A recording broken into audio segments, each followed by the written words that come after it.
Hi, it's HardReset, and today I'll show you how to factory reset Motorola Razr 7E. First, go into the settings.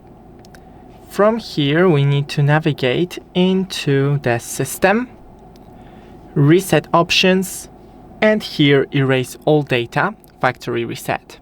Now, remember, this will erase all data from your phone internal storage, including your Google account, system and app data, and settings, downloaded apps, music, photos, other user data, and you can see you are currently signed in into the following accounts, and you can just hit right here, erase all data. And that's it. Thanks for watching. Don't forget to leave a like and see you in the next one.